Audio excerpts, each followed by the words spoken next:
একটা মানে ইয়ে আছে, গোপী গীত দেওয়া আছে। গোপী গীত হচ্ছে 32টা গীতের শ্রেষ্ঠ শ্লোক বলা হচ্ছে। গোপী গীত 32টা গীতের শ্রেষ্ঠ শ্লোক হচ্ছে তব কথামৃতম তত্ত্ব জীবনম কবিভীরিতম কল্পশাপঃ শ্রবণ মঙ্গলম মদ্দাতা ভুবি গিনন্তি যে হরিদা জনা। এই অর্থ হচ্ছে তব কথা অমৃতম, তব কথা অমৃত মানে ভগবানের কথা অমৃত সমান। কার কাছে? তপ্ত জীবনম, তাপদগ্ধ জীবের কাছে ভগবানের কথা অমৃত সমান। কল্পসাপহম, এই ভগবানের কথা কুলস মুক্ত করে, পাপ মুক্ত করে। শ্রবণ মঙ্গলম, শুনলে মাত্র মঙ্গল হয়ে যায়। তারপর বলছে ভূমি গিনন্তি হে হরিদা জনা। এই কথার অর্থ হচ্ছে তত্ত্বদর্শী ব্রহ্মজ্ঞানীরা বলছেন যে এই ভগবানের কথা শোনা এবং গায়ন করা, বলা পূর্ব জন্মের কিন্তু সুকৃতি না হলে বলা যায় না। আজকে আমরা এখানে বসে আছি কিছু সুকৃতির জন্য বসেছি। এবার এই কর্মে সুকৃতি আরও বৃদ্ধি হবে যদি সঠিকভাবে আমরা পালন করি।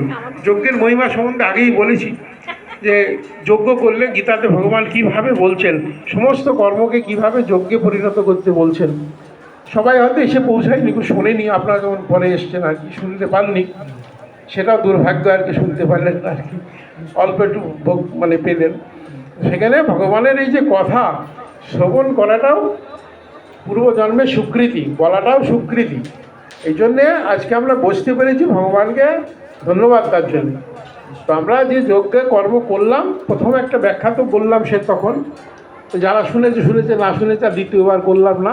কিন্তু পরেরটা হচ্ছে স্বামীজি মহারাজ এই যে যজ্ঞের প্রচার প্রসার করতে বলছেন, যে ঘরে ঘরে যজ্ঞ করতে বলছেন, কেন বলছেন?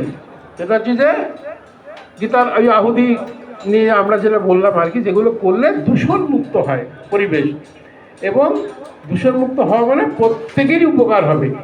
এই যজ্ঞ করার ফলে কি হচ্ছে? অন্যের উপকার, অন্যের হিত অর্থে আমরা এই যজ্ঞটা করলাম। এবার সবাই করেছি, তো সবাই সবারই হিতার্থে আমরা করলাম। এই ধোঁয়া যত দূর অব্দি যাবে, সমস্ত যারা গন্ধ পাবে, নাকে পাবে, প্রত্যেকের ভিতরে কিছু পরিবর্তন হবে।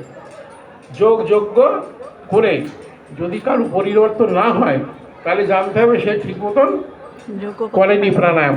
হ্যাঁ, প্রাণায়াম করলে পরে খাবার রুচি থেকে শুরু করে অনেক কিছুই তার ভিতরে চিন্তা ভাবনা পরিবর্তন হয়ে যায়।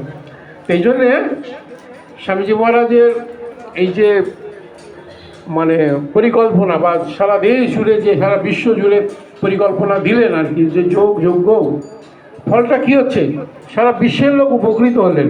তো এই স্বামীজি মহারাজের যে ঋষি, তো সেটা একটা ঋণ আমরা হয়ে গেলাম, কারণ আমরা তার ফলো করে মানে লাভ পেয়েছি। তো সবাই লাভ পেয়েছি কিনা? পেয়েছি তো।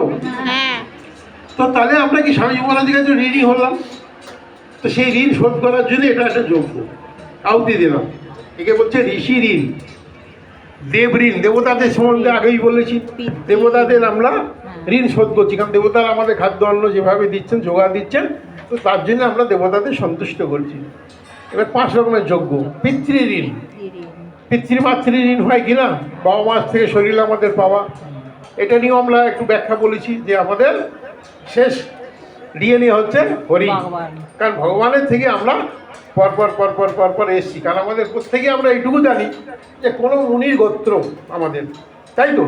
তো সেই মুনির আমরা বংশধর, ওই মুনি আবার কার জানি আমরা, সেটা ভাগবত ব্যাখ্যা অনুযায়ী ভগবানেরই সে সন্তান। এই জন্য আমাদের ডিএনএ ভগবান হরি। আচ্ছা, এবার সেই হরিকে সন্তুষ্ট করার জন্য এই সমস্ত কর্মকাণ্ড ভেতরে হরির স্মরণ করে আমরা করছি। তো হরি তো সর্বজীবের, তো সবারই মঙ্গলার্থে করছি। এটা বলছে নির্যজ্ঞ, পৃথ্বীযজ্ঞ, দুটো একসাথে হয়ে যাচ্ছে এখানে মানুষের উপকার্থে।